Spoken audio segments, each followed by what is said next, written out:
Oh, hello.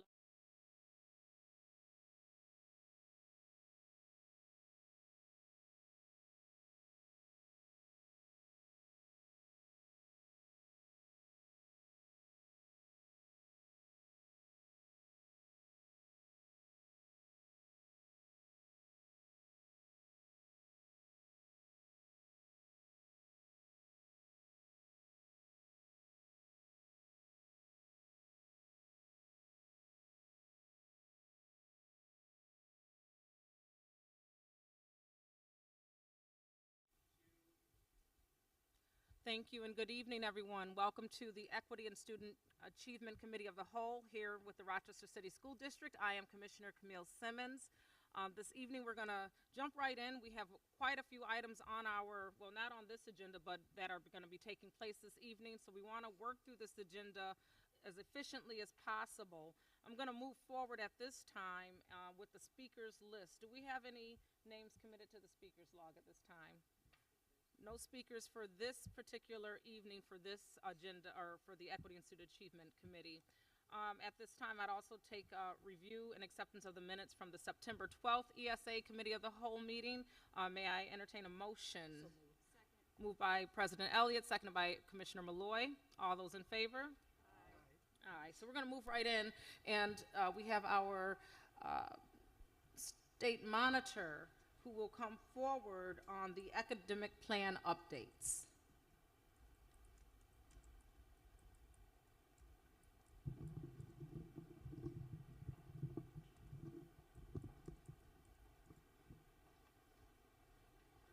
Thank you, Mr. Alicia. Whenever you're ready.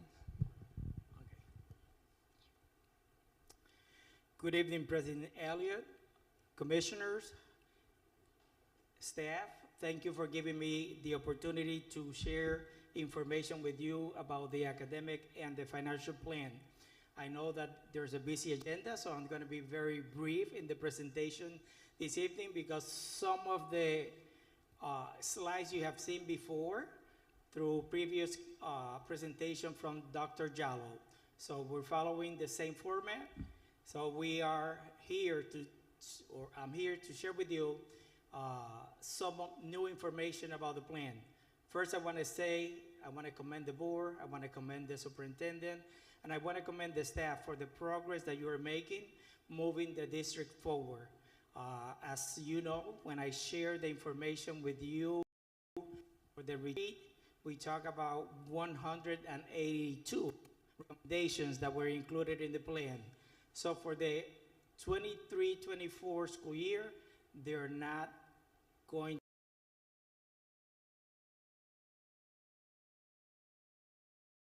to be as many recommendations. Again, the responsibilities of the monitor, the working together, working with the board, working with the superintendent, provide reports to the State Education Department, communicating with the commissioner on a regular basis. Every month we have some meetings to discuss the progress being made in Rochester. And I just want to go back for a minute, and I know you know this information, that this work began in 2018 when Commissioner Elia appointed Dr. Jaime Aquino, and you saw there are about 10 areas that Dr. Aquino identified that the district needed to work on. And those were the areas that Dr. Jallo used as different tables in the academic and the financial plan to make recommendations for the district.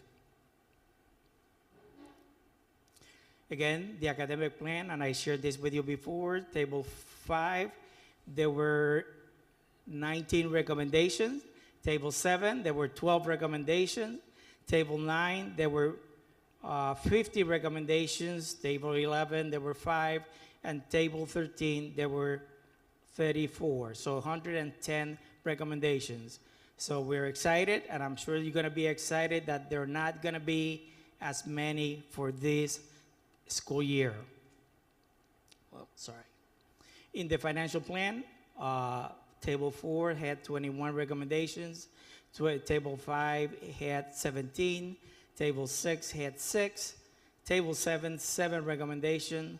Table 8 had 13, and Table 9, 8 recommendation for a total of 72 recommendations.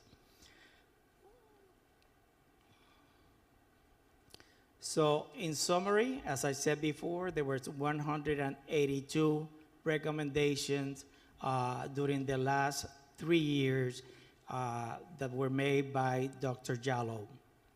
So this coming year, there are going to be only 108. Still, 100 is a big number. It's a 3-digit number, but it's less than the one before. So we have 67 recommendations for the academic plan, 41 recommendations for the financial plan, and I can tell you that throughout the year, these recommendations are going to be reduced because the staff, the board, you're doing work to address this recommendation from the state monitor. So we are excited that the number is being reduced, and we'll continue to do that. I'm gonna have to get a little closer that way because my bifocals are not, I'll take the microphone with me. Sorry. Again, you need to be commended for the work that you have done in the area of the academic. You enter into a contract with Inside Education to facilitate the new strategic plan that's going to be in place very soon. You have made progress for the facilities management plan, the number of schools that will be renovated during phase 3. You have developed a continuum of learning for ELL students, and you reorganized the human capital department. So all these things are things that you have accomplished during the last 3 years of the plan. When we look at the financial plan, okay, Chris?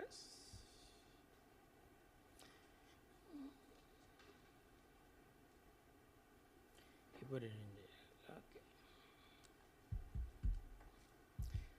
When we look at the financial plan, the budget was submitted on time, and it was a balanced budget. You revised the 5-year financial plan based on the funding that came from the state and based on the funding available from the stimulus money. You have been developing a new plan on how to use that money. You have reorganized the district. That's part of your plan to address the declining enrollment in the district. So again, I want to commend the staff, the superintendent, but more important, the board, because you are moving on the right direction. When I took over as the state monitor, there were 4 violations with the state education department. The district provided enough documentation that in August, the president of the board received a letter from the commissioner saying that you had addressed those violations, and those violations are not in place any longer. The plan that was presented by Dr. Jallo included 18 potential violations, 16. I have met with the staff, I have met with the superintendent, and I can say that as of today, October 10th, there are no potential. Someone is playing. Someone is playing with the mic, right? You want to hear this, right? That there are no potential violations in the Rochester City School District right now based on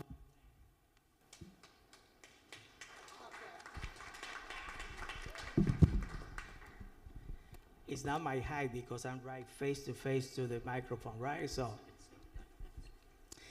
I am making 2 new recommendations adding to the plan, and one is that by July 1st, the Board of Education should adopt and implement a governance model that will promote partnership between the board, the district, and community stakeholders in decision-making, you need to revisit the committee structure, and the commissioners should do a self-evaluation of your performance. When you're looking at a model, you need to look at a model where the superintendent is part of that model. I mean, I can see for the last year and a half that I've been here, the superintendent is part of the board meetings, but his participation is limited. So that model should have an active participation of the superintendent. And my second recommendation is for the special education department should be back under the Division of Learning. Been talking to people in the district based on my previous experience. We're talking about student success. It's about teaching and learning. So I believe that special ed should be under teaching and learning. This year, I'm going to be working on different areas. I will continue to work with the board and the superintendent. I'm going to continue to focus on receivership schools, the special education services, bilingual education services, work with the chief financial officer to develop a balanced budget for this year, continue to work with the board and the superintendent for the implementation of the reorganization plan, continue the implementation of the facilities management plan, monitor the use of the ARPA funds, and this is the last year, and I'm in the process of gathering input from different stakeholders for the development of the 24-25 school year plan.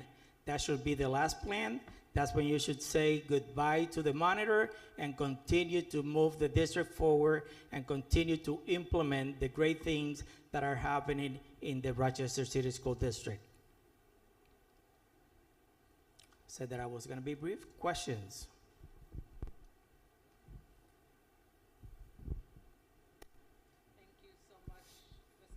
I don't, okay. Ooh. Thank you, Mr. Alicia. So I want to open up for a moment. I want to give at least 3 minutes for questions. Again, we have a packed schedule this evening. Are there any preliminary questions that someone wants to ask at this time? So, Mr. Alicia, can you talk more about having the superintendent to be a part of the governance framework planning? Yeah. As a former superintendent of one of the big 5 school districts, I met on a regular basis with the leadership of the board. We co-facilitated the board meetings. I introduced the resolutions for the full board to be approved. So those are things that were part of the governance that we had in Syracuse. So it's being more active. I mean, he does a presentation, a report, but there's some other things. Again, I have to give credit to Dr. Peluso because whenever there's a question, he's able to answer the questions, but it will be nice to be a little more active.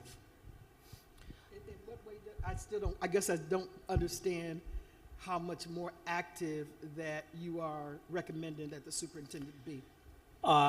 You are facilitating the meetings. The superintendent will bring the resolutions for the board to be approved.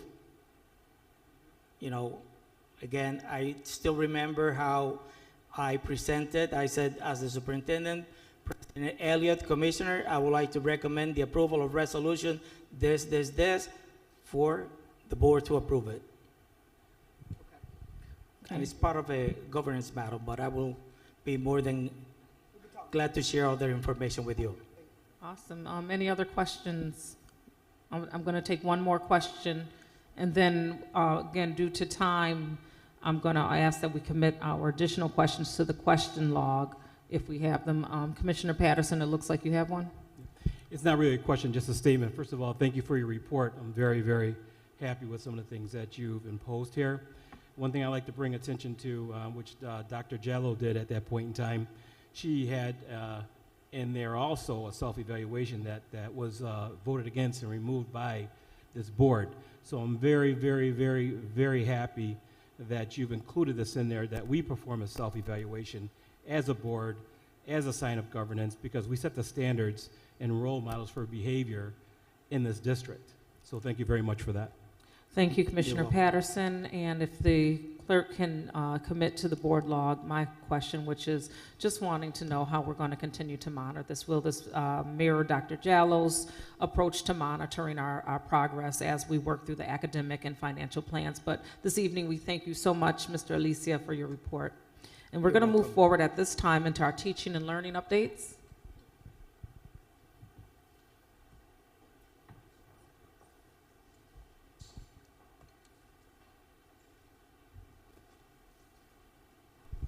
And as our teaching and learning institution comes up, I do want to recognize that Vice President LeBron is on Zoom this evening. Hello, Vice President. And also our parent rep, Monica Graham, is on. I'm wondering if we should introduce her now, right before teaching and learning, if she's prepared to have any words. But each board committee, each committee of the whole, our objective is to make sure that we have representation from parents so that we get a pulse in the voice of parents, the people that we serve, which are their children.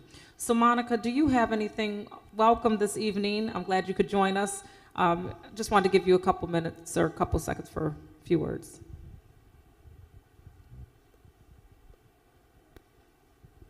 Is she, can we pick, we're trying to check your volume now.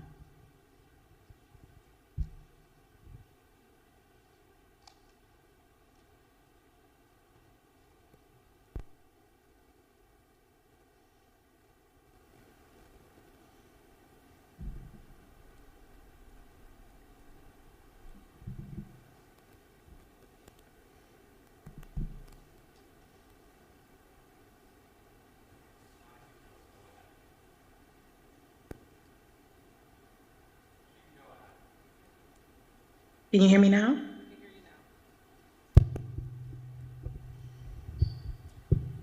Yes, I think they said yes, Monica, but it's hard for us to hear them when they're not, like the mic's not focused on them.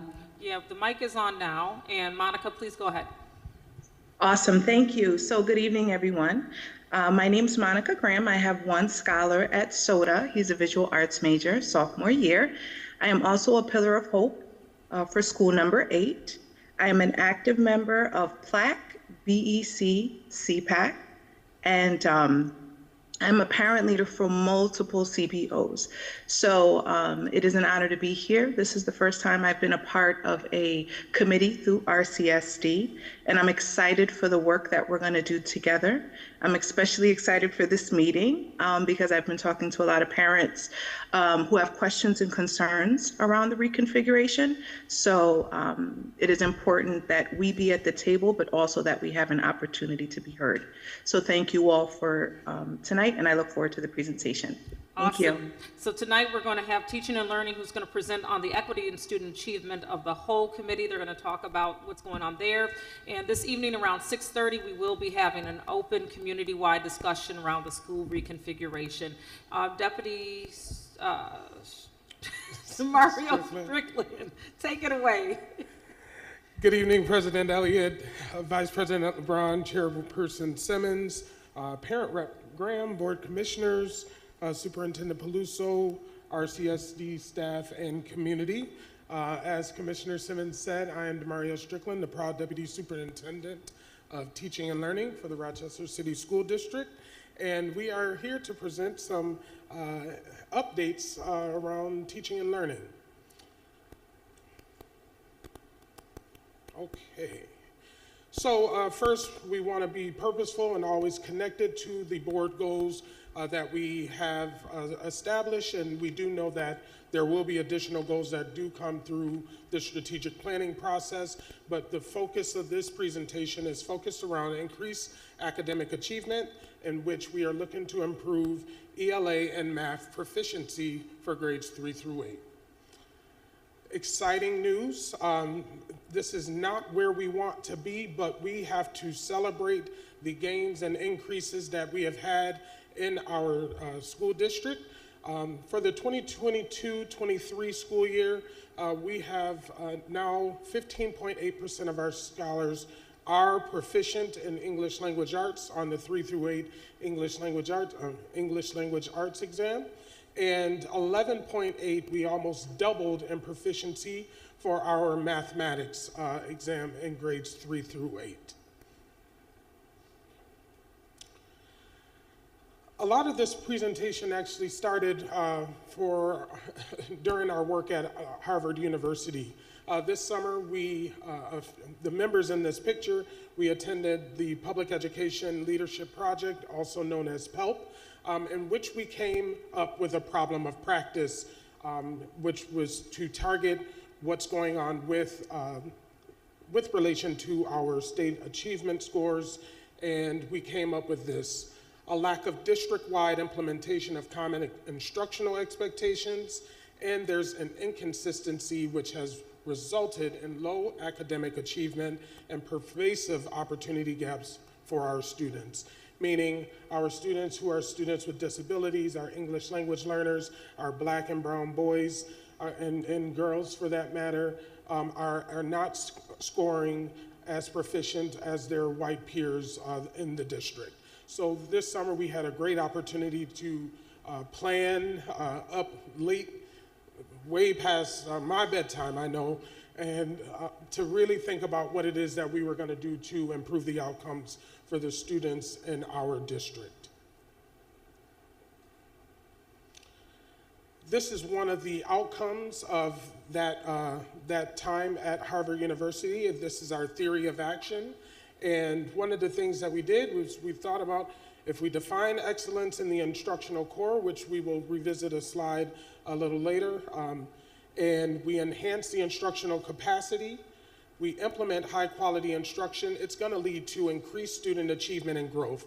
And some of the work that we had done this summer, we actually began to spell out some of those the actual actions that are connected with the theory of action, so that it's very tangible, it's understandable for our teachers, our support staff, our principals, so on and so forth.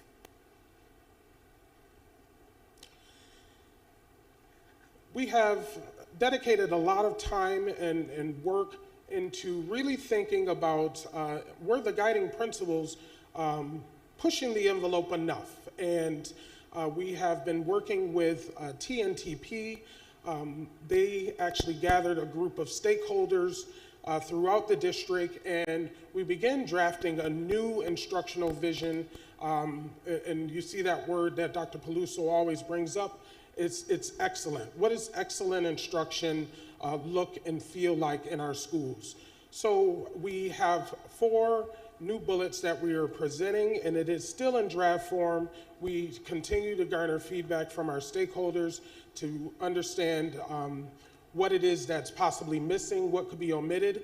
But the most important piece of the new vision for excellent instruction is that we sort of spell things out a little bit more. So for instance, feeling seen, affirmed, and valued, what does that actually mean? Students joyfully, and I do say joyfully, engage in safe classroom communities that foster a culture of agency and curiosity. It is important, it's pivotal that students are engaging in grade level content. Students engage in grade level content every day. Students persevere through challenging material and with the help of targeted scaffolds, consistent feedback, and persistent high expectations. We want our students to own the thinking, and that means classroom learning is a process in which students do the majority of the cognitive work. There should be a good, consistent dialogue where the students are actually talking more, engaging with each other more, rather than the teacher being the focal point or the center of the work that happens in classrooms. And last but not least, the students ought to demonstrate progress towards learning goals, and that students are invested in their purpose of learning and have ample opportunities to track their progress towards lesson, unit, and course goals. And one of the best pieces that started or kicked off our school year is that we were able to really talk this through with building leaders. And this was in my welcoming message to all the faculty and staff at the beginning of the year, to know that we're all grounding in the same language so that we know where we need to head holistically. We then gathered feedback about the information presented in the instructional vision, and we found that 9 out of 10 of the respondents that we surveyed believe the instructional vision effectively outlines the type of instruction that all RCSD students should be experiencing every day. And on the right-hand side of this slide, you will see just a few different notes that were captured by some of the stakeholders that were surveyed. So I'll give a few moments.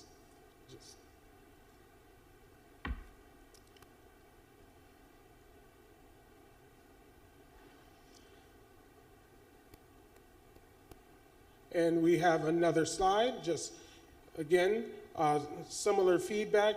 People are glad that we are aiming for a district-wide continuity and consistency. We're clearly sharing a vision for where we want our students to be. And this last statement really says a lot. I feel the district has a lot of great plans and ideas. However, we always fall short of the implementation and monitoring. So that's something that we've been carefully crafting in this administration to ensure that we outline exactly what it is that teachers need to be able to do, articulate inside of the classroom so that students are performing to their highest extent.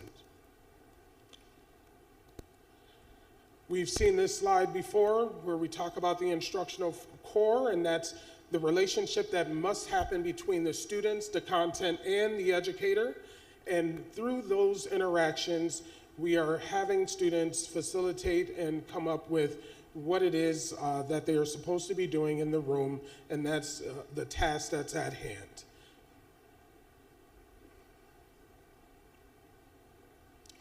And now, Chief Academic Officer Stephen Lamort is going to join me, and we are going to engage in a discussion around the science of reading and the mathematics core practices. Good evening, everyone. Thanks very much for giving us some time today. ESA is a nice place because we have a little bit of a luxury to make this an instructional conversation more so than simply a report. So part of what we're going to do today is to kind of deepen our understanding a little bit of what we mean when we talk about the science of reading. And then I'll pass it back off to Deputy Strickland again to talk a little bit about core mathematical instructional practices as well. So when we talk about the science of reading, it's very politicized, kind of element right now. We're in the middle of another culture war around what reading is and does and should look like. And there's been an undercurrent of this for a while. So we want to start for a little bit and just talk about a little bit about a few myths and facts about the science of reading. So the science of reading is, or a myth, is that it's a single instructional program and curriculum, and that's not the case, right? It's an approach, right, to teaching reading, and so you're not going to buy a program, right, for everyone to follow to just make the science of reading happen. It's made up of approaches informed by 50 or 60 years worth of research and into instructional practice, and so we're mindful of that in terms of the professional learning we need to provide to teachers and the instructional materials we choose to purchase in order to make it easier for them to implement. Another myth is that science of reading focuses only on phonics and decoding. That's something that I think probably we can all relate to depending on when we were born. I don't want to give up anybody's age, right? But some of us did not do phonics at all when we grew up, and some of us only did phonics, right? And it's swayed from year to year, from time to time. And what we really need to realize is that it's a balanced approach in some ways, right? It can't just be phonics and decoding, but also about language and comprehension. Another myth being that the science of reading and culturally responsive teaching are different things. And in reality, they're one and the same, right? The science of reading approach has rigor and high expectations for all, which is a foundation to culturally responsive instruction. In order to talk about the science of reading, we're kind of just talk real simple at first and then get a little bit more complex and have some conversation around that. So if we want to talk simple, there's this simple view of reading. And so two researchers, Go and Tunmer, coined this simple view of reading in the 80s, 1986. So again, 50, 60 years worth of research we have around this. And the simple view of reading acknowledges that there are two basic components: word recognition and language comprehension. And when we say word recognition, that's code-based. So all of us are probably familiar with the code in terms of computer science, right, and in information technology. And think of reading in the same way, right? In the same way we talk about coding computers or making code for websites or to make electronics work, the same thing is true about our alphabet, right? Our alphabet and the sounds that make up all of our words are the code that we use to understand. Right? And language comprehension is the meaning. So note when you look at this equation, it's word recognition times language comprehension. There's a multiplication sign in there. Why do you think it's a multiplication sign and not a plus sign? This is the audience participation part of the session. Repeat the question. Can you repeat that? Why do you think that, in the simple view of reading, these two components, why do you think they used a multiplication sign instead of a plus sign?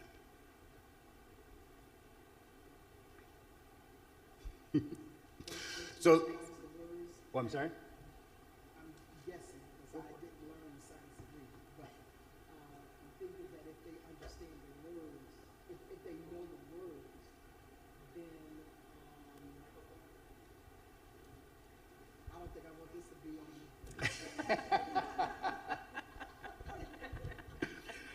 I think if they knew the words, that would help them to understand what the words are, and that will lead, and it's much more powerful if they know the words. If they don't know the words, it is their ability to read whatever the content is limited if they don't understand the word, if they don't recognize the word and know what it means. Exactly. Yeah. So these two things are not mutually independent. They're not just two things that are always sitting next to each other, but they're intertwined and they're playing off of each other and multiplying in effect. And think about it actually in the opposite way as well.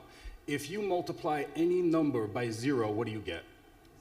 0, right? So if you have all the coding that you need but don't have any language comprehension, what do you get? Someone who can't read very well, right?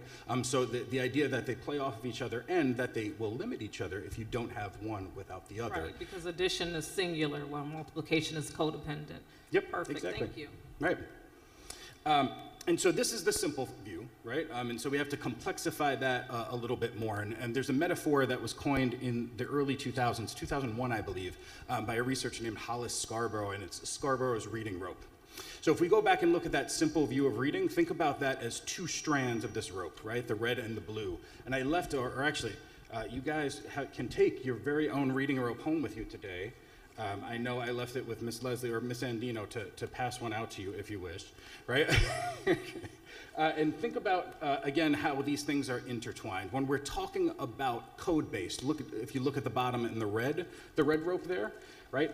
That code is about the phonological awareness, right? The decoding that we talked about in terms of that code-based meaning, sight words and sight recognition, right? Understanding that there are letters and sounds and they go together in these beautiful ways to make words. The blue part of that rope, right, if you complexify that a little bit more, is language comprehension. So that's background knowledge, vocabulary, language structures, types of text, right? So you know textbook or a nonfiction book is written a little different than a fiction or a narrative or different types of texts and genres that go along with. So these things have to go together and they have to be developed together in order to be a good reader. When we're talking about that code-based thing, that's where you hear, I think I've heard some of you guys say it before. What's the phrase around reading by 3rd grade, right? The first thing you do is you read to learn, or excuse me, you learn to read, and then you read to learn, right? So that code base, the red part of that rope, is a bigger focus in K1, 2, 3, even 4, 5, right? Mastering that code so that way you have a better ability to learn while you read. And an example of that is here. I don't know if you guys have this pulled up on your computer or if you can read it from here, but I'm gonna give you 1 minute just to read this passage. It's about a little bit more than 100 words, and we just expect a 3rd grader to be able to read this fluently. And as you're reading it, think about what I just said about the code and the meaning. Where can you pick out code-based challenges and meaning-based challenges here in this 100 words? I'll give you a minute.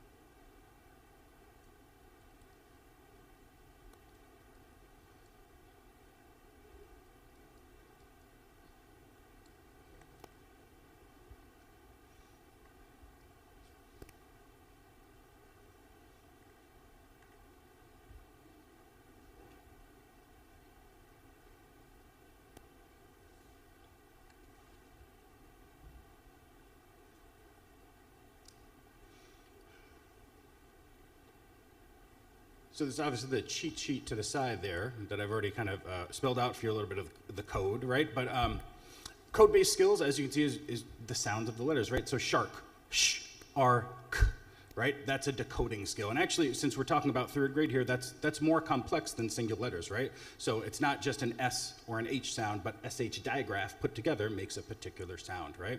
So in order to make an accurate understanding and comprehend this text, you'd need code-based skills like how to sound out and identify the word shark. Meaning-wise, right, you have vocabulary words, you have sight words like there and there, right, and the difference between those. And I think something that has been really great about the resurgence in the science of reading, and even this started with the Common Core Standards adoption, is the real importance of background knowledge. I'm going to be really risking being unpopular when I say this, but I do not watch football. Right? So I have very little background knowledge about football. So reading a passage about football is sometimes more challenging for me, right, than it would be for someone who is less skilled at reading because they have the background knowledge that I don't have, right? So an example here, if you had never heard of a shark before, the ocean, this is going to be hard to understand, even if you can read every single one of those words or decode every single one of those words, right? So we wanted to bring this learning to you again just to deepen and complexify your understanding a little bit, to show you the kinds of things that we are talking about with our teachers. So as Demario had mentioned, or Deputy Strickland, excuse me, had mentioned at the beginning, part of our theory of action is really about defining excellence and defining what instructional excellence looks like. So over the summer, in the beginning of the school year, we rolled out the Teaching and Learning Toolkit for our teachers and for our administrators, which identify core instructional actions and core student practices for all students by subject area across the district. And so we've incorporated pieces like we've just talked about in the science of reading into these core instructional actions and core student practices. And with that said, I'll turn it back over to Deputy Strickland to talk a little bit about how that looks in math, just like we talked about in reading. Thank you, Chief Lamort. Just to quickly acknowledge, there were 2 inserts into this presentation, the one on the myths and the facts, but also just bringing to highlight the Teaching and Learning Toolkit that we spent a lot of time on. Right, I was going to address that at the end, and that was within the 48 hours allotted, correct? Yes, I'm sorry? Within the 48 hours? So the presentation was up within the 48 hours. These 2 slides were actually added as inserts. Oh. Okay.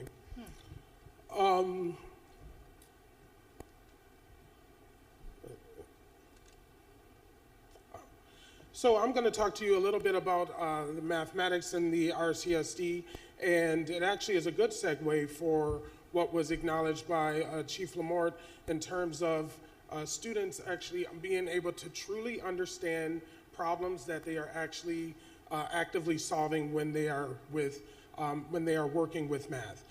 Just to give you a quick overview, K through 5, we have a comprehensive district-based curriculum, which has a math curriculum library where teachers can pull resources right from that toolkit.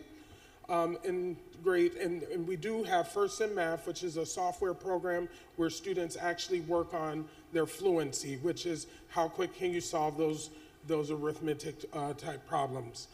In grades 6 through 8, we have a program called Illustrative Math, and that's part of the reason why our students have continued to make the progress that they are making. This comprehensive district-based curriculum really gets students to deeply think about what it is that they need to understand in terms of the concepts, and it is showing that we are having results. And finally, we're extending that illustrative math curriculum into algebra, and all of the teachers are being trained or have been trained in what the illustrative math curriculum looks like.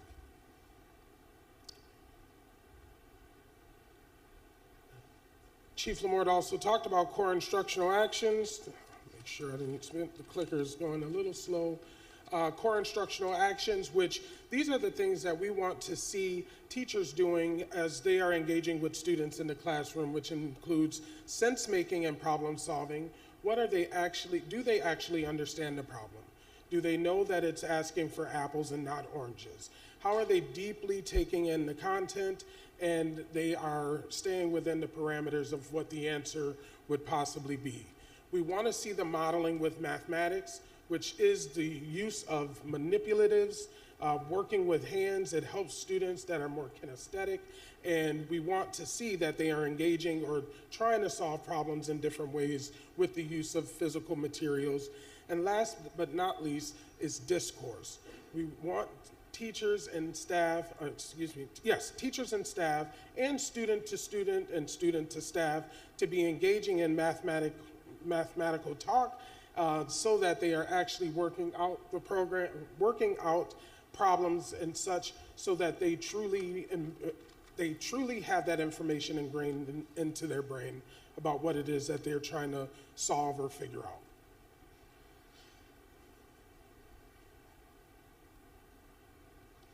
And with that, we have core student practices. So these are the things you want to sort of observe when we go into classrooms, and we want to see students making sense of the problems, talking things out, hearing the ahas, I get it, so on and so forth. And you have to have discourse in order to do that. They should be reasoning abstractly and quantitatively, so thinking about how numbers are compared and things of that nature, why things make sense, why it may not make sense. We want to see students constructing viable arguments, and they should be able to critique the reasoning of others. Again, modeling with mathematics, that's not just on the teacher's behalf, but it is also on the student's behalf. Using mathematical tools, which yes, include calculators, that being regular and scientific. Sometimes the actual solving of the problem gets impeded by students not understanding the fluency, but you have to think about what the standard is asking. And is the student able to use that manipulative, which would be the calculator, to actually solve specific problems, and you want them to attend to precision. Making sure that they're using the correct mathematical knowledge, they're using the correct wording in their explanations, and that is what happens when we engage in this process called 3 reads, okay? So in our RCSD classrooms, we want to see this protocol of 3 reads. And it breaks down, yes, you actually read it 3 times. You read the problem 3 times. You see, when you read question 1, it's saying, what is this situation about? A lot of our problems, you have to understand what that story is. What is being asked of the student? What do they need to figure out? So on and so forth. Next, they then think about what can actually be counted or measured.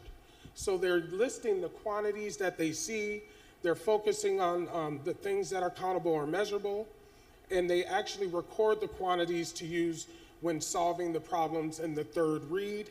And then finally, the 3rd read. What are the different ways of strategies we can use to solve this problem?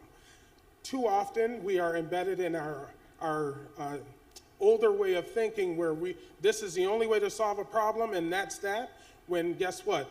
There's a multitude of ways to solve problems and get the same answer. And just allowing the students to go through these 3 reads opens it up so that students can, hey, you solved that differently than I did, explain your thoughts and I'll explain how I did it. We want to get into that place where students are given their explanation on how they actually got to the answer versus the same systematic way which we generally tend to do things. So here we have a question. It's about concert tickets. I know everyone loves those. Yes? Yes? All right. So when we look at this first question, this is a 6th grade question, and it's a student task statement. So Diego paid $47 for 3 tickets to a concert, and Andre paid $141 for 9 tickets to a concert. So now you start thinking, President Elliott, I loved your participation. Hopefully we get some folks, you also can share. What is this situation about? Who got the first one, so I'm gonna let somebody else answer. I got you. Yes, Board President. Who got the best deal on concert tickets? Oh, okay. So that's a good, actually, you know what? And I was talking about this problem to multiple people, and that's the first time I heard who got the best deal about, on the concert tickets. Anything else?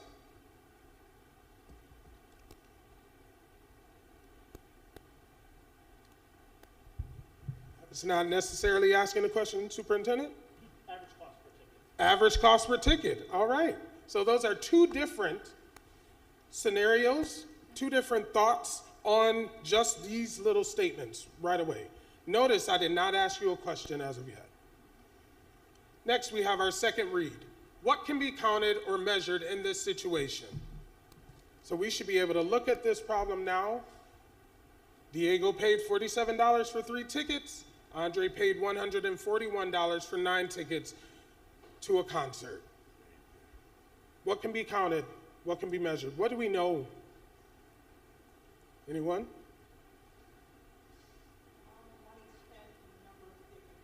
The amount of money spent for the number of tickets. Fantastic. Thank you, Superintendent Blocker. Anyone else? The number of tickets in general. Okay, so we have, again, two distinct responses for this one problem. And then finally, we have, at the end of the 3 reads, did they pay the same rate? So now, there's multiple ways to solve this. One person would quickly go to the arithmetic side of things. I did 3 into 47 and .00 and then started solving. And I was getting 15.66666. And I did that for both of them, and guess what? I got the same thing. However, it was then brought to my attention that 47 is a third of 141. 3 is a third of 9. I could have simply multiplied it in a ratio form and actually found out that they are equivalent instead of doing the long arithmetic type process.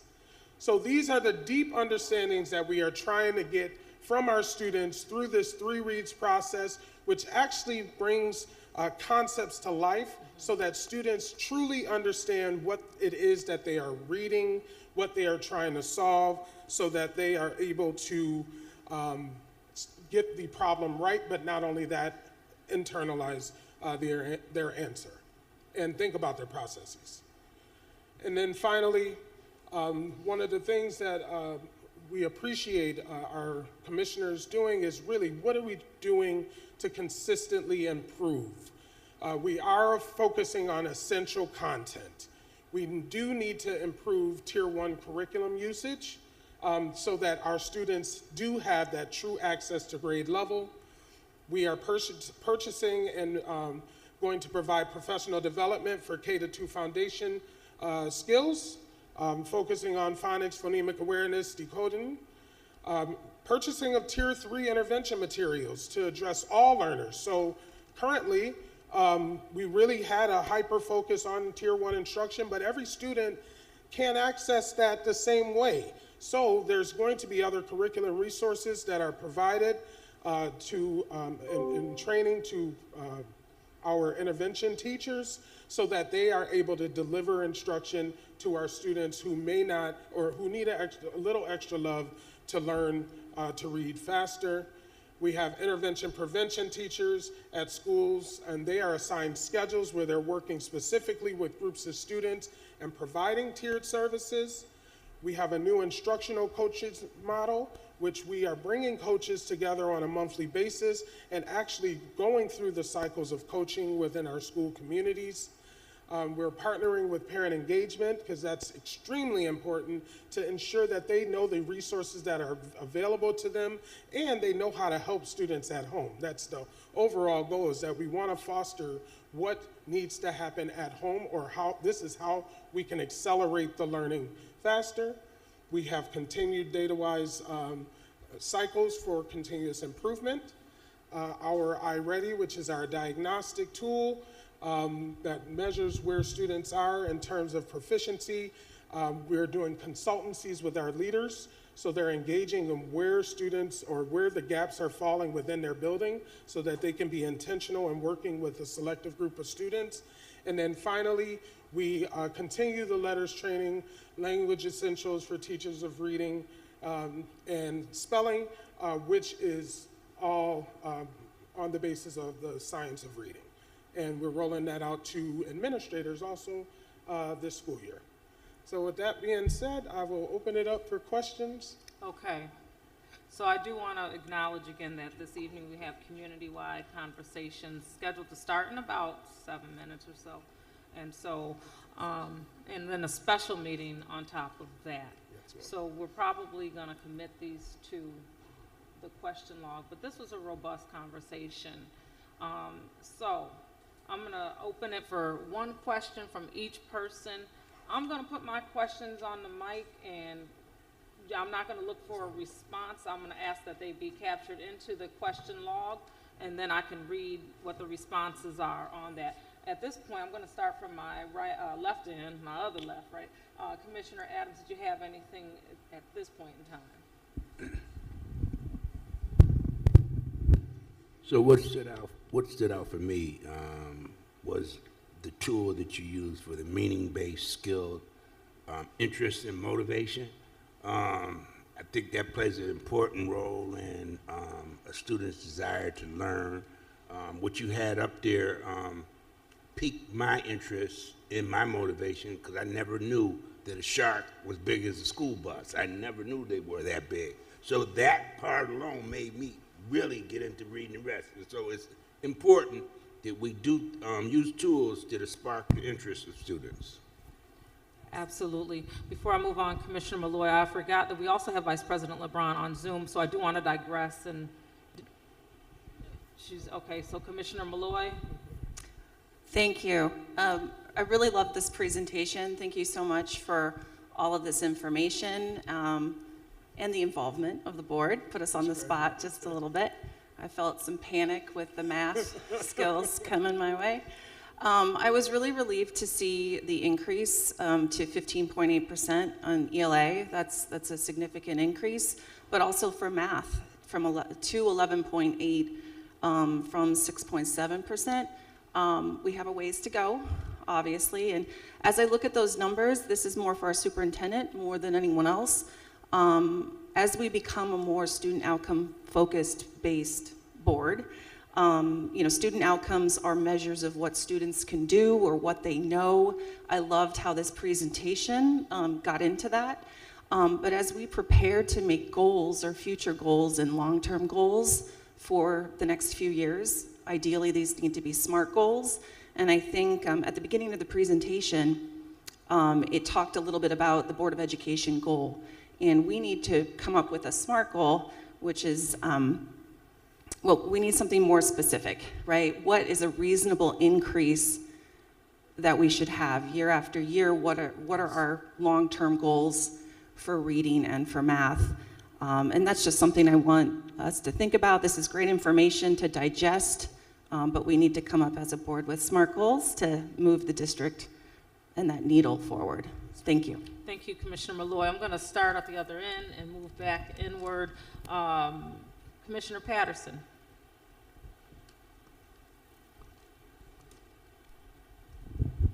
Thank you. So I'm really interested in progress monitoring. So that'll be the majority of my questions going forward and data that I'll be looking for. But my question is, what model are we currently using for our K-6 English program? Is there a model? Does it have a name that we can, research or go out there and take a look at? The curriculum that's being used for K-5 is My View, My Vision. What's it called? My View, My Vision.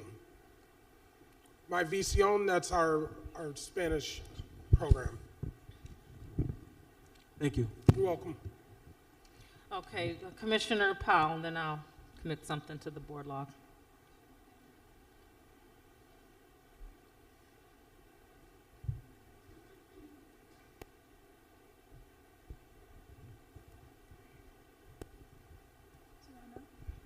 Okay, so I see that your instructional vision is laid out in one of the earlier slides. Is this something that's going to be incorporated into the next edition of the strategic plan? Something that we hope. We've certainly presented this information to the strategic plan, and we know that you have to start the school year with what are we looking for in classrooms. So this definitely has been transferred to those individuals. Us as a collective, I'm on the team to have this go forward. just recommend it or suggest that it be incorporated into policy 4000, your instructional goals. I mean, goals are goals and vision is vision, but, you know, we can add the vision to policy 4000. It's clear. Okay. Thank you, Commissioner Powell. President Elliott has nothing for this evening. I'm going to put my questions out here, but I'm not looking for a response. They'll be committed to the board log. I am looking for a response in the board log, however. And my first question that I'd like captured is, number one, just trying to understand the science of reading, learning that our teachers and educators were learning letters and teaching them how to teach the science of reading, but realizing that our students were not being given the science of reading type curriculum. So that has been or is being identified for our students. And one understanding I'm getting as I continue to research literacy and the impact on our children is sequential, explicit, and systematic, meaning that it's not skipping sequences. So when we're talking about giving tier 1 interventions or K through 2, I want to also make sure that we're not missing tier 2, because then we went right to tier 3. So I want to know what's going on with tier 2, and so that we are giving this, because based on slide number 8, someone said implementation and monitoring is where we seem to not do well. So I want to make sure that we are doing that. And then 2 other questions. The curriculum that we do identify for our students, I would like to know when it does come forward, the evidence of success for this curriculum. And I don't mean just some general reports, I mean actual evidence of success from viable spaces, and then usability, because that was something new that I've been learning as I'm looking at this, is that sometimes we have these, it might be an excellent curriculum, but the curriculum may require 2 hours of preparation work, but our district may say, and I'm just putting numbers out there, you have 60 minutes for preparation time. So is it really something that lines up with what we're doing with our teachers? They have only 60 minutes to prepare, but we're giving them a curriculum that requires 120 minutes to prepare, right? So just usability and also evidence of success. I'm going to stop there and take my rest of my questions offline, but I really want to see what we're doing, because I am really celebrating the incremental increase we saw in our percentages, but we know, y'all already know, that ain't good enough for me, because I did the math. I didn't get scared of the math questions. I did the math on that reading, and that reading was like, yeah, okay, the ELA, yeah.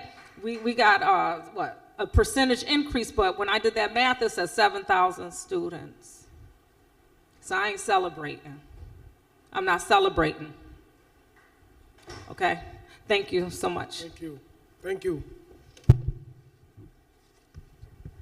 And so at this time, I think that's going to call the ESA Committee of a Whole meeting to a close, right? Do I need a motion for that?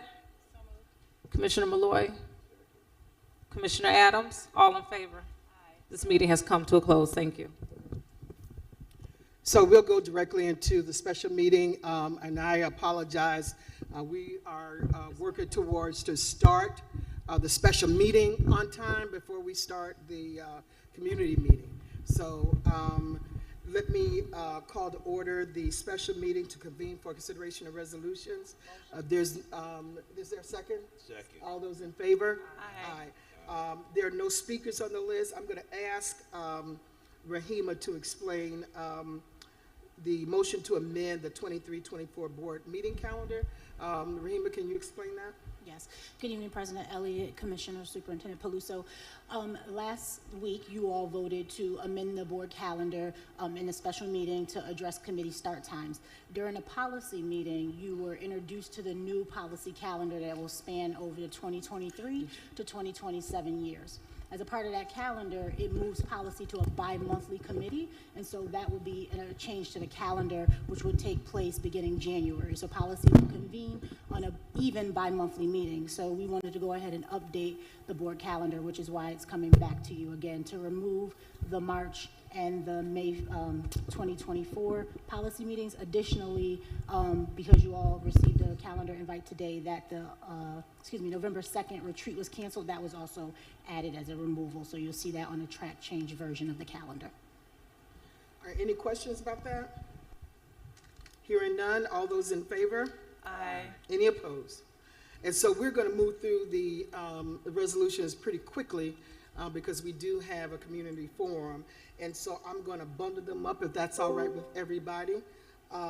Is there a motion for resolutions 337 through 366.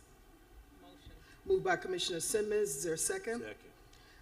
Seconded by Commissioner Adams. Any questions or comments related to resolutions 337 through 366? Hearing none, all those in favor? Aye. Any opposed?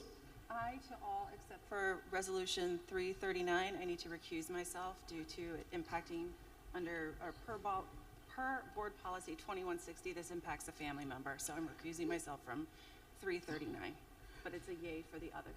All right, thank you.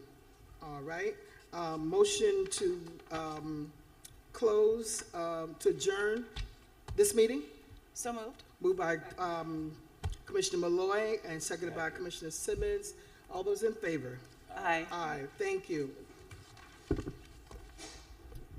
So we will begin now the community forum. Let me just say that we want to, the board wants to welcome, and superintendent, welcome everyone to this particular community forum. It is important that we get your input into this.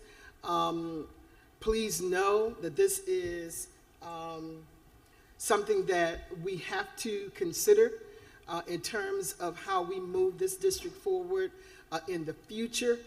We're not going to always have the dollars in the future, particularly because the enrollment for our district is going down. We have people making other choices to other alternative programs, and so this board, the superintendent has made some recommendations that this board has to consider. And so what I will do is to begin with the speakers who are signed up, and then let me just also say, if there are other, excuse me, if there are other speakers who would like to speak and have not signed up, feel free to do that as well. But I'm going to start with the speakers that are on our list, and so I'll start with Tracy Carter. Ms. Carter? All right, she doesn't appear to be here. I'll go with Corey Lynn Reamer. The next speaker is Delana Caraway. Lori Marsoki. Are you Ms. Marsoki? All right. Thank you. Welcome.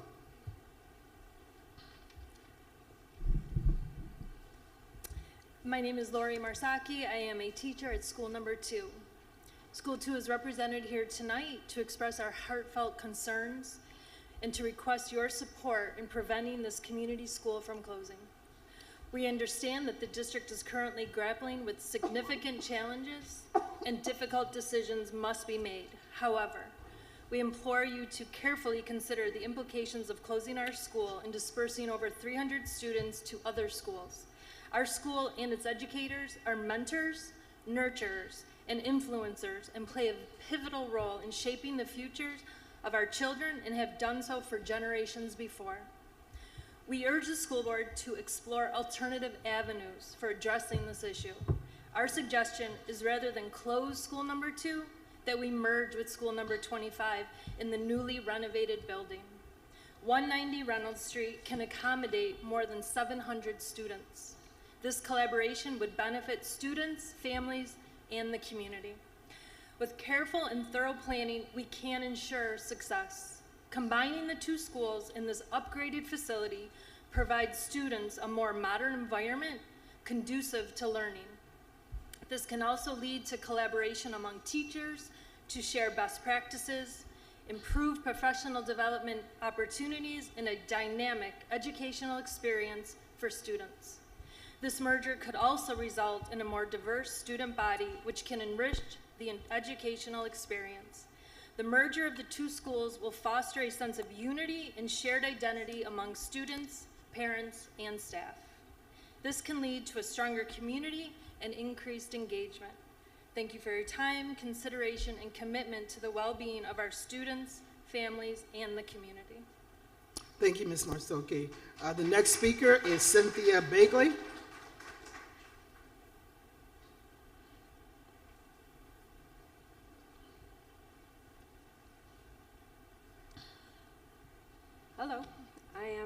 speech-language pathologist with the RCSD. You're going Can to you need hear to me? talk into the mic, Ms. Bagley. There you go. Thank you. I'm a speech-language pathologist working with students through the RCSD. I began at Dr. Walter Cooper Academy 3 years ago. I have been repeatedly impressed with the staff, students, and families there.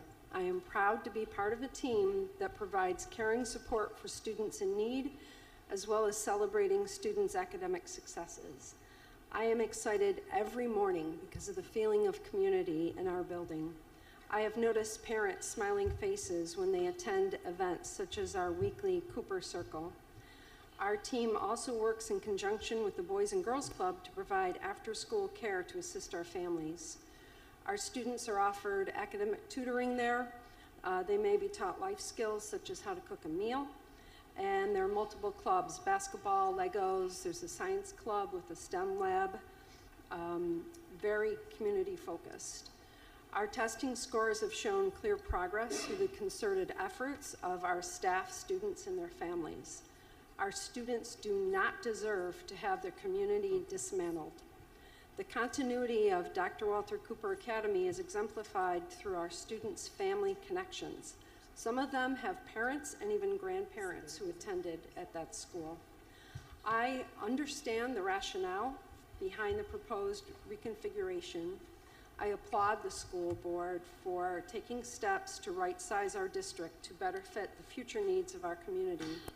I'm certain these were not easy decisions. In my opinion, most of the changes make sense, except for dismantling DWCA. I've heard this may be due in part to low enrollment, and it is illogical to relocate all of our students and bring in Montessori school number 53.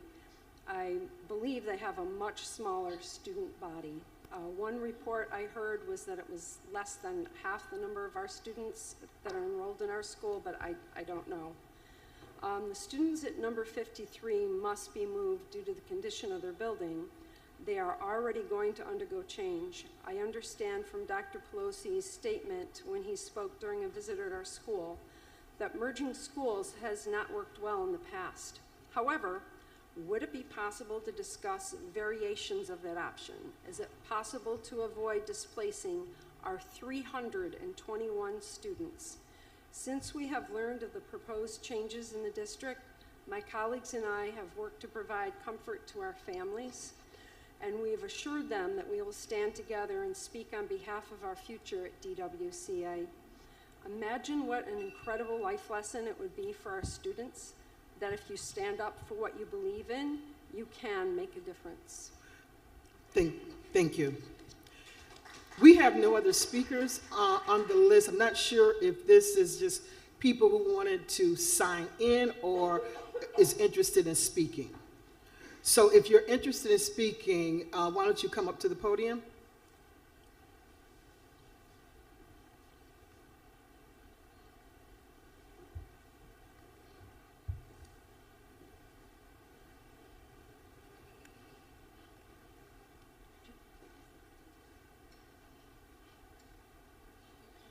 Thank you for allowing me to speak. My name is Barbara Lake, and I'm from Charlotte, and I'm representing the Charlotte Business Alliance, along with multiple efforts that have been done at Leadership Academy and now with Northeast College Preparatory High School.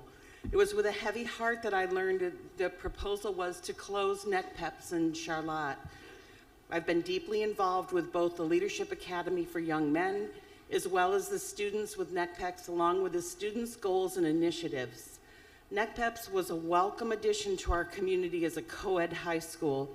The students in the JROTC, both from Leadership and NECPEPs, Social Justice with their Peace Project, and Student Voice, and now their business class students, along with their focus on mental health issues, are very important as we move forward post-COVID. As an advocate for youth in helping take what they learn in the classroom and demonstrate leadership within the community, it is so very important in overall development and program sustainability. Research shows students who feel they are a part of the community are more likely to thrive. please don't uproot them again now that they have begun to have hope in moving forward.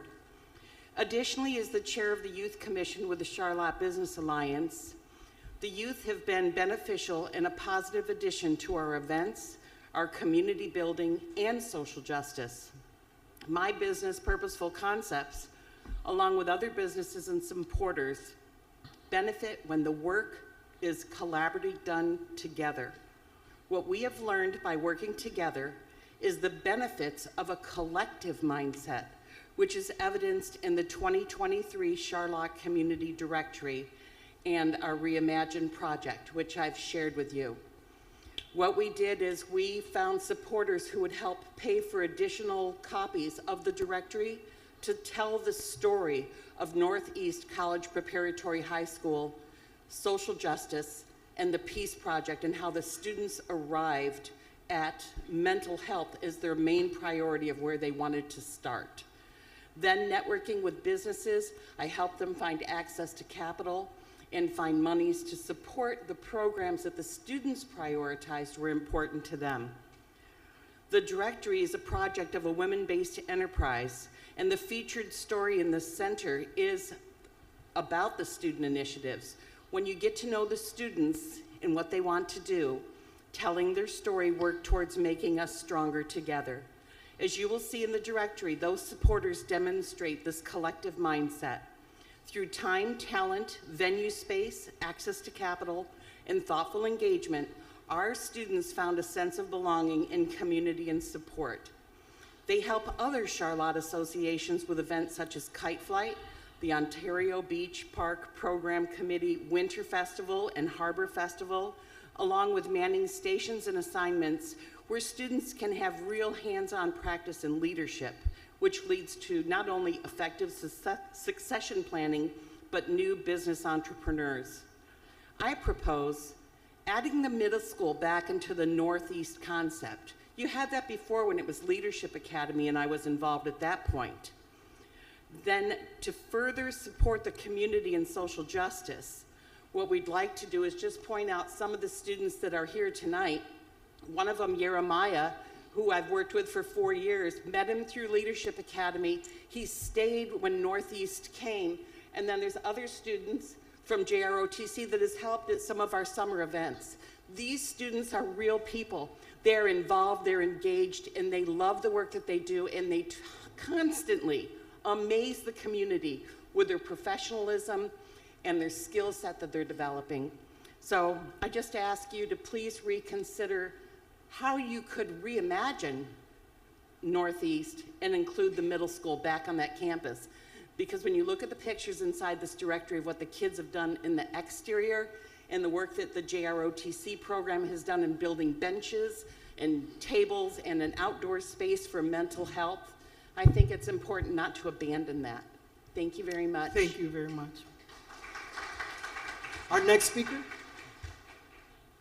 Our next speaker. Good evening, everyone. I'm Clay Harris, and I'm a community activist, but I'm not going to represent my organization because some of the things that I'm going to say, I don't want it to be tied to them, and I have some backlash from them and say, Clay, you know, right? So what I got to say today is coming from Clay Harris, not my organization. So, first of all, I've been active for a very, very long time in this city. And I graduated from Charlotte Junior Senior High School back in the day. I was the first black president of Charlotte High School, not just 1 year, but 2 years. I sat on the school board as a student rep, that's what we called it back in the day, not 1 year, but 2 years. I've been extremely active in the community ever since I was in elementary school. I'm just so disappointed, not with just the district, but our city, really our state and nation, but I won't go that far right now. But I'm very disappointed with the school board, superintendent, the administration, because the reason why, and it's just not all your fault, but follow me. This has been decades long reason why we're closing so many schools. When I was in the Rochester City School District and the student rep, we had 32,000 students in the school, okay? Now I think we have 21, 22. There's a reason, there's a common denominator. I used to say, and I never really wanted to fault the board solely, right? I said it's the breakdown of the family, right? Because a system cannot raise a family, okay? And that's what we have gotten to. However, we've had like 10 superintendents in I think like 20 years. I may be off a little bit. So there's a common denominator there, and that's the board, the school board, because you hire the superintendents and you fire them, right? And I think that's part of the problem. It's the system that needs to be dismantled. And that's the first time I've ever said that, because I ain't radical. But the system and the family needs to be reworked back to where it used to be when it worked. And some of you on the school board that don't have, and I'll let you the shoe fit you wear it, I'm just talking to you. If you're not doing what you're supposed to do and you're not caring for our children and our families, you need to find another line of work and let somebody else come on the board that is going to make a difference. Because doing the same thing over and over, and I'm talking about decades of the decline, and it's not working, there's a common denominator. And y'all need to change. Again, if the shoe fit, wear it. I see you, Dr. Aquino. How you been, man? Good to see you again. Mr. Aliseo. Pardon me? Mr. Aliseo. Oh, I thought it was a All right, all right. But that's All right, okay. I thank you. remember Your when time- it was. The point is, Yeah. we have a system problem, and we have to change it. Our children are not being educated. Not all your fault, but it's still your fault. They're dying in the streets. The blood is running down all over north, south, east, and west. And we're not doing anything about it. Thank you. Your time is up. And the reason why, I'm going in 2 seconds, the reason why we are closing so many schools is the board, the districts, and the family are not doing what they're supposed to do. That's what I got to say. And I don't want to have to keep volunteering and not getting the help, because I don't have to do what I do. That's But it, I Mr. do Harris. That's it, because Mr. Harris. I love our people. Mr. Harris, You thank understand? you. Thank you. All right. You're Thank welcome. you. Please. You're welcome. Thank Someone you. else wants to speak. Thank you. I'm sure they got time. Hello, my name is Infinity Hernandez. I am a junior at Charlotte campus. This is a bit deeper for me to unpack. I've been there since middle school at Northeast, so please bear with me. I would like to point out a proposition of maybe including our middle school from Northeast back into our Charlotte campus. I think it might be doable. And I've been in a program as well named Student Voice, and we've been working in our school building to bring it more together. We've been working on teacher-student connection. We've been working on a peace walk and painting the side of our school, so there is a safe place mentally for our students to go. I've seen a lot of progression between middle school to high school. I've been there for the whole years. Since we've been to Charlotte, we've done so much better. We're now currently a social justice school as well.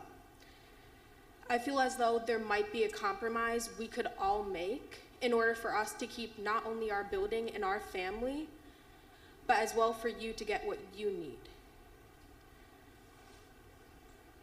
Thank you. Is there anyone else that wants to come up to speak? Please. Hello, everyone. My name is Dana Jackson, and I'm a parent of a student that goes to school number 10. Ms. And- Jackson? Yes. Just pull the mic Yep. closer to you. Dana Jackson, school number 10. And I'm just urging everybody on the board, because I know the ultimate decision is up to you. The superintendent came to our school. He gave us our views on why he felt like school number 10 should be closed. But I'm asking everybody on the board that has to vote, who has any incline to be able to change whatever this matter is, to really think about how it will negatively affect our kids to close so many schools over there. I understand it has to be done, but I feel like there is another way. And if anybody on here on the board knows a way that can help our school not close, I will hope that you dig deep down inside when it's time to vote and think about it. I live right on Congress Avenue. If school 10 was to close, what school am I supposed to send my daughter to? I walk her to school every single day. It's kind of something like our little bond, like I walk her right to school. Where am I gonna send my daughter to school at? I don't know. But it's the school number 10 is, my daughter was at 16 school first for kindergarten.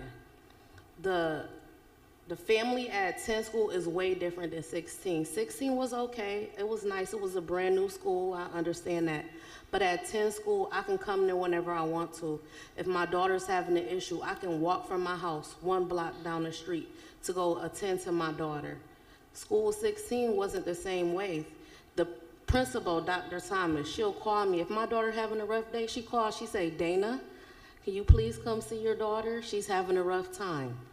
They have a whole bunch of different programs in there where I feel like help my daughter learn better than versus when she was at 16 school. It was school. This school, whatever they learn about in school, they do an outside activity to go with it. I'm part of PTO there. I'm at curriculum night. I'm at Cooper Circle. I'm at everything I can be at. And I just want the board to really think before they vote about closing all of these schools. And that's it. Thank you. Thank you. Just want to invite, if someone else wants to speak, want to invite others to speak.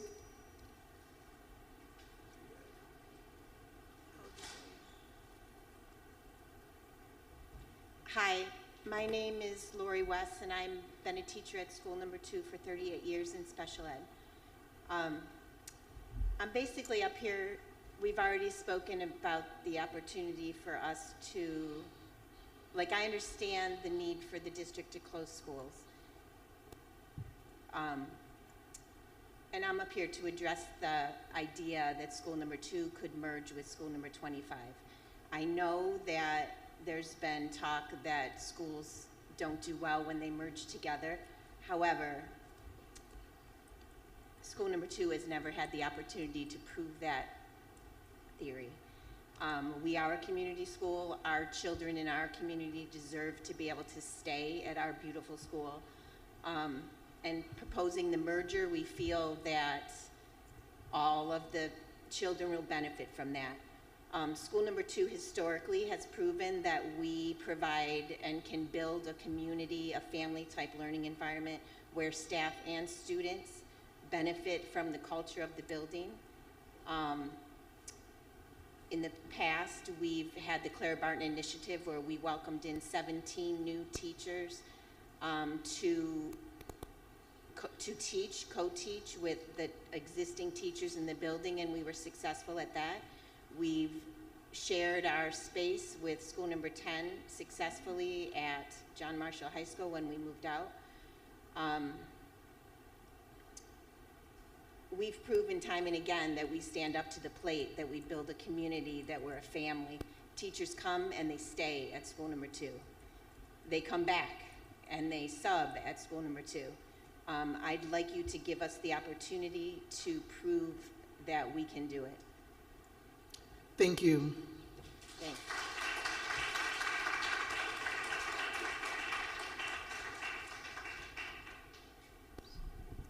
Good evening. My name is Corey Lynn Reamer, and I am a teacher at Rise Community School 106. The superintendent's proposal to close our school came as quite a surprise to me. I've had many questions about this proposal, and I still wonder how the district could come to this decision if they truly know our building. So here are some things that I wonder if you all know about Rise Community School. Did you know that Rise Community School 106 has only been in existence since 2018?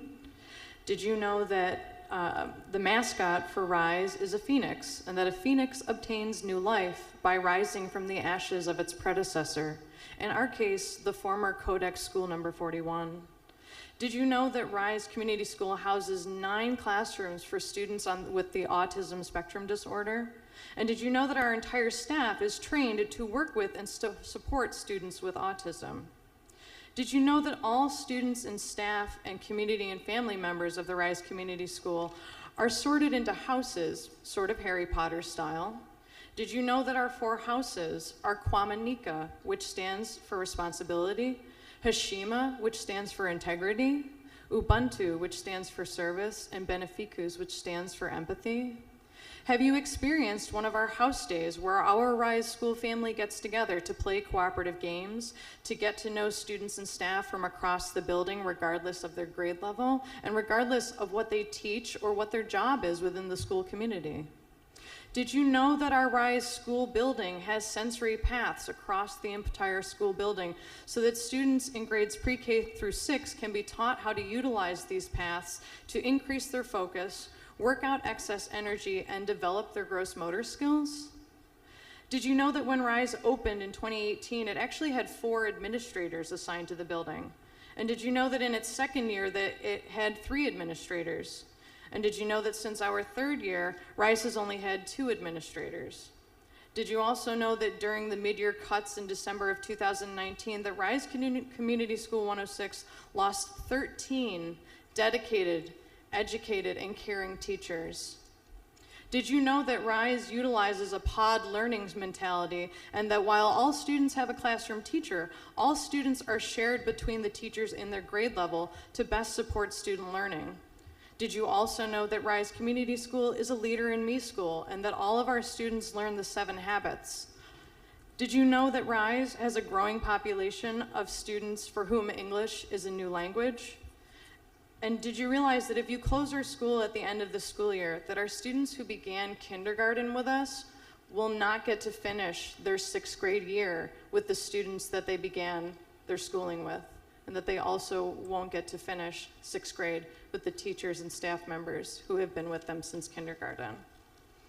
I realize that it can be really easy to focus on the numbers when you're making an educated and informed decision, but all I can say is that the students of Rise Community School 106 truly deserve the opportunity to rise. We rise by lifting others, and I just ask that this board and everybody here really consider the impact on our students. Thank you. Thank you. Are there any more speakers this evening?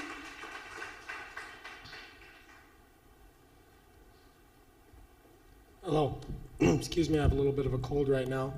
My name is Sergeant Meister. I'm the JROTC teacher at Northeast High School. I'm going to try to stay factual and not emotional because I know something has to be done to change our trajectory. We have to do a better job of getting students to the finish line of graduation. I see that very clearly. So tough change is going to come. When leadership was suggested to be closed by the board, I was probably one of the only people at Leadership Academy that agreed with that change. 600 students in a school that holds 1,200 is very difficult to manage because you only get staff for 600, not 1,200. The boy population couldn't withstand what a co-ed population can. So when Northeast came in, it was seamless. And I'm telling you right now, if they had another year to 2 years, they would probably lead the school district in graduation rate. They are going that way. It's been a perfect transition. In fact, I wondered what would happen when I heard about this news, that just out of curiosity, if Northeast would have had a 90% graduation rate, would the plan still be in effect? Or would we try to continue on this path? So what I am saying, one, I polled some of my kids before we came, my 6th period and my 7th period, and I asked them how many schools they had been to since being in high school. Most of them said 3. So they have been at 3 different schools because of closings and movings. I also asked those same kids how many houses they lived in during that period of time, and the average was like 5 to 6. So these kids are moving all the time. Schools doesn't have to be that way. So what I am suggesting, because I looked at the logistics of the plan, a lot of it makes a lot of good sense, a lot of sense. But this is the first time that I can remember that we have done a CHOP where they're not going to graduate from this school. It's just done.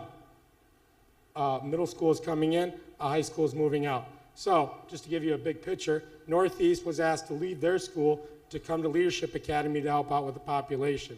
And now, less than a year later, you're told that you're going to have to go somewhere else. I don't like the fact that we have our students leaving our school district to go to other school districts.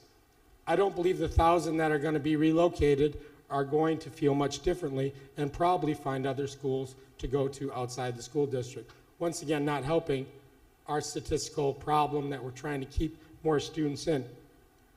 I think a middle school can work together with social justice and leadership. The kids are anxious to have some younger kids to groom into social justice. Maybe, just maybe, some consistency will help out a lot. So I would like you to consider a short-term plan with some benchmark goals for Northeast so that they can stay around for the long haul. Thank you very much for your time. Thank you. Are there any other speakers this evening?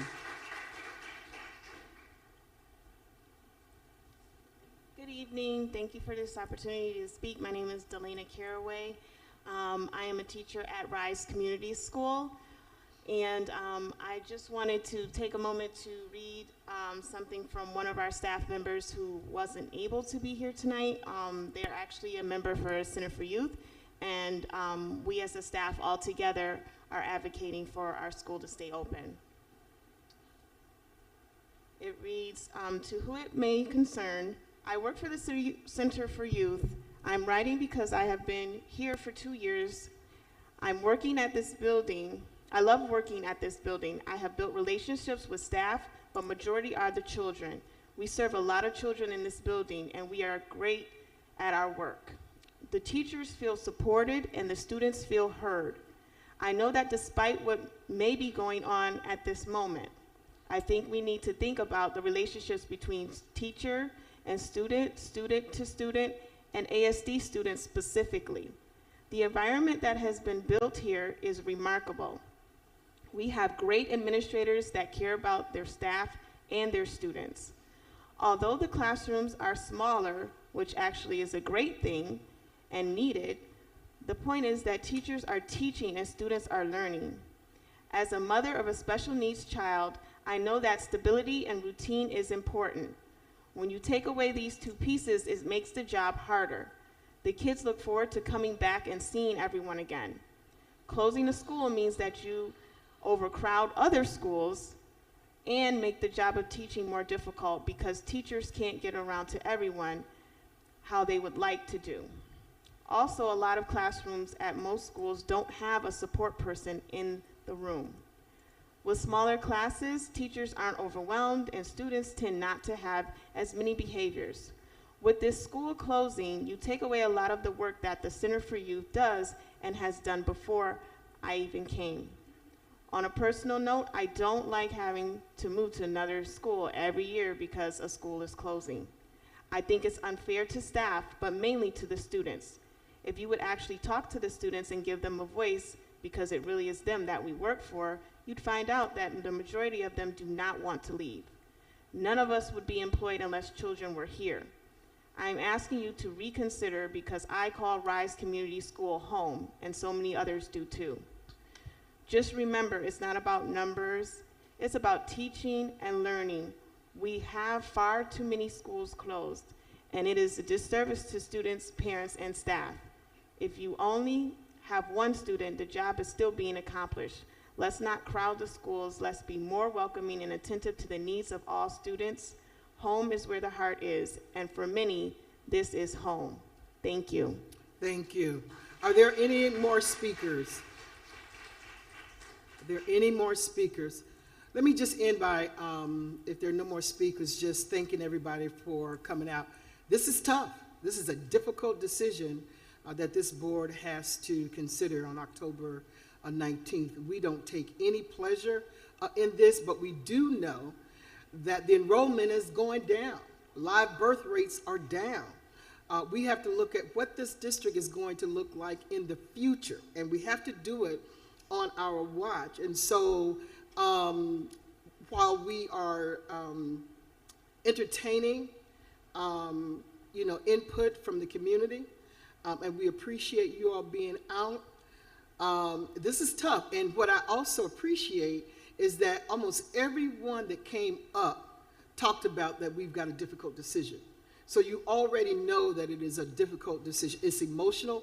I just look at it from a personal perspective. Even when we closed number 14 school years ago over on University and became number 10, that was emotional for me because I attended school 14. But this board has to make some difficult choices. And while we may not agree, we certainly will take into consideration what you have spoken about this evening. And it's tough. And so, having said that, I'm going to close, unless some of my colleagues would like to share at this point. Okay, I'll turn it over to Commissioner Simmons. Thank you. I just want to honor everyone that came out this evening to share their voice, to make sure that what your concerns and needs are heard. They are being heard. I am taking notes. I am listening and considering ideas and solutions that are being put forward. I do not take this lightly. This is my first experience as a commissioner around the school closures. One thing that I've done to do my due diligence is I'm making sure where I could that I came out to some of the school communities to hear firsthand what the voice was saying there. I was able to make it to RISE. I made it to school number 10.